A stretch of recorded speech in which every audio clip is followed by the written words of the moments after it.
All right. So Baylor absolutely does not have any reflection of their record. They are a team that does their system better than any other team in the country. This team will disrupt you. They bring an incredible amount of intensity to the game, and they all buy into the way they need to play. So I definitely know that it's going to be a real hard-fought game Friday night. Okay, Sam, we'll go to you.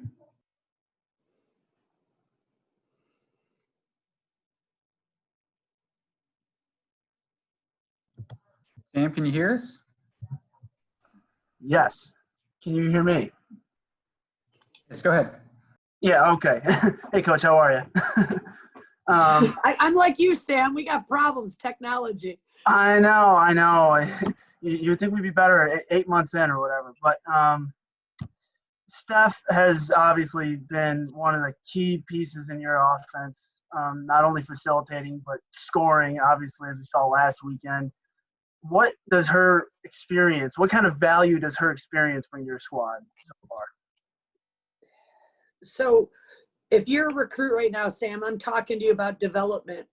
And what we want is all our seniors to be peaking at this time by your senior year. You know, if you watched Pinto, I call her Pinto, her journey, you know, her freshman year didn't even see the field, sophomore year got a little time, junior year got more time, and now senior year, she's really bought into the process and embraced it. And I'm really proud of the way she's playing and how she's impacting, you know, and that is our hope for all our seniors. By that point in your career, are you being the best version of yourself, and are you impacting at that senior level? So I'm really proud of the way Pinto's come in, her mentality and her attitude, and obviously what she's producing.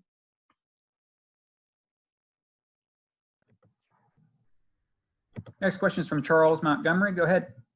Hey, Coach. So sticking with talking about Stephanie, like Sam asked, she is an international student from Spain. And what kind of effect did you see it have on her with not being able to go home because of COVID in order to play this fall? What kind of effect did that have on her mentality going into this season?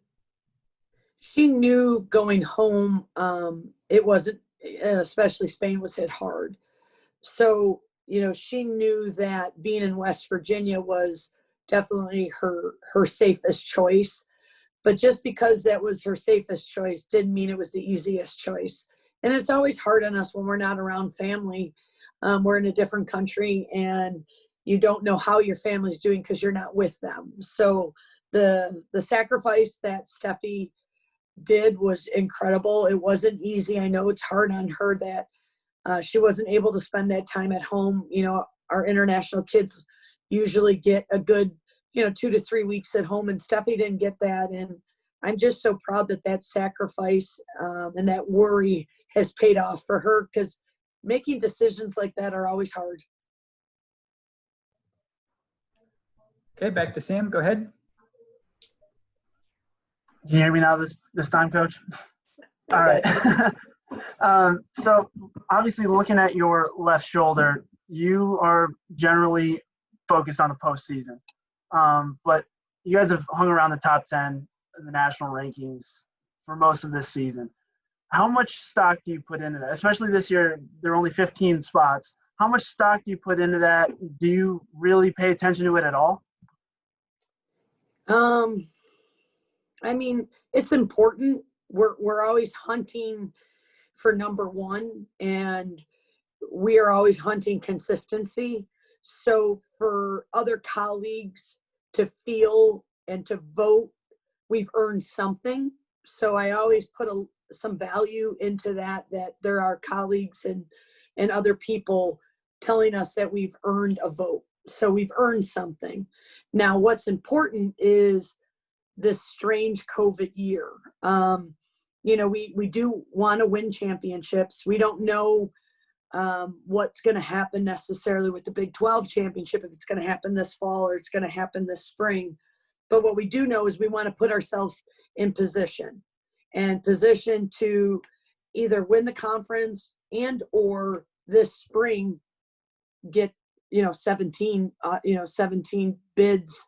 It's going to be tough when you don't win your conference tournament championship. So we want to put ourselves in a position where we can do the best we can right now with what's in front of us. So to answer your question, yes, we love being in the top 15, but most importantly, we know that we have to have success because we want to win this conference because it's here, it's right now, and we have 4 games left, and we're in a position to do that.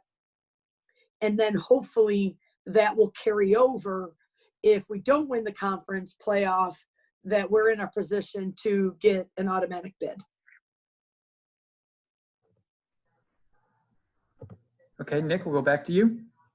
Coach, something that we hear from your counterparts who coach American football is that early in seasons, offenses tend to lag behind defenses.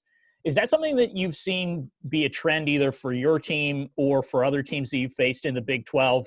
And is that because of how unusual the offseason was? I'm going to repeat that.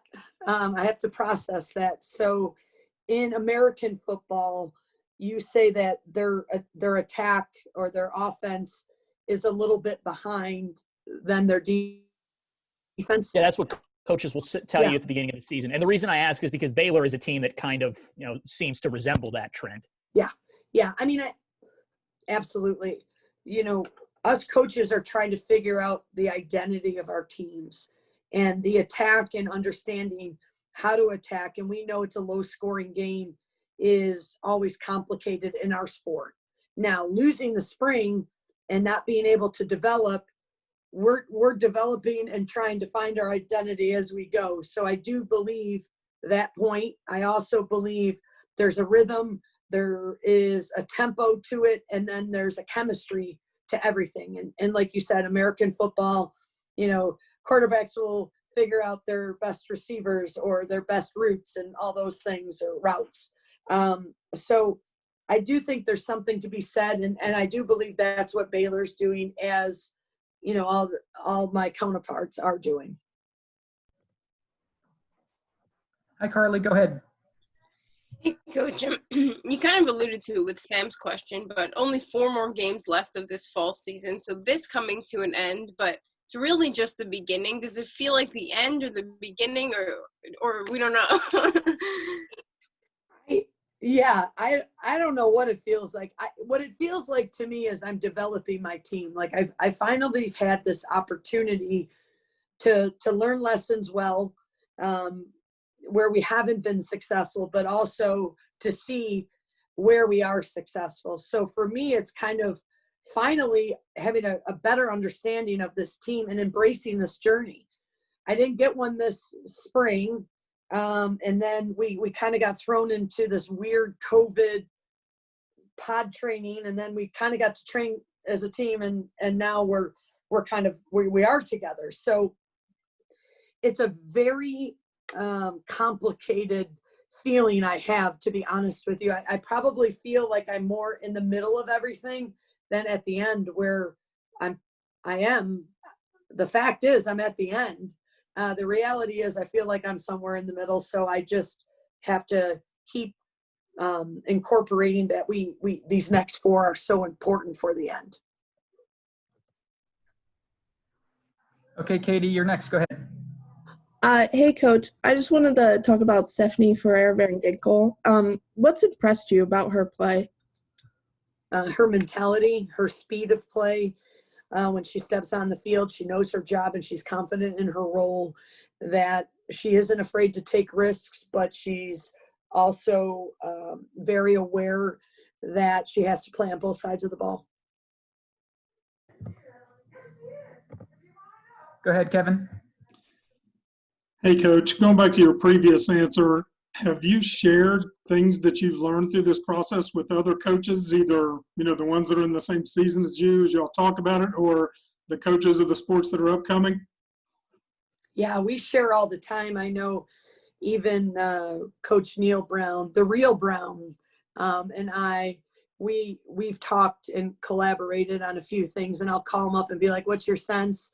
Yeah, I mean, in my soccer world also. So yes, absolutely. I know Texas Tech, when they had their first commercial flight, he was asking me questions because, we did it before them.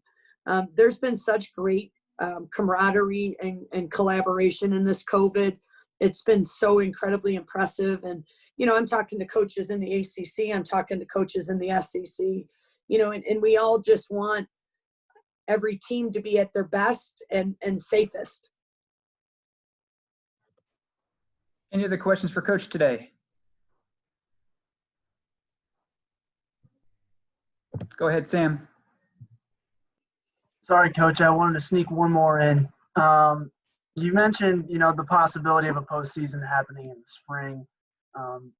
What exactly would that look like for your team? If you were to finish, in 4 games, play a conference tournament, then do you have to prepare for another season in the spring? How exactly would that work? It's my understanding, which is no understanding, but it's my understanding that we would not have, if we played a conference tournament, we would be done pretty much with the Big 12. So if we finish this season out, and we do the tournament this fall, we are done with Big 12. We play non-conference. That is my understanding. If we don't do the tournament, we would have the tournament and then do some non-conference games as of today.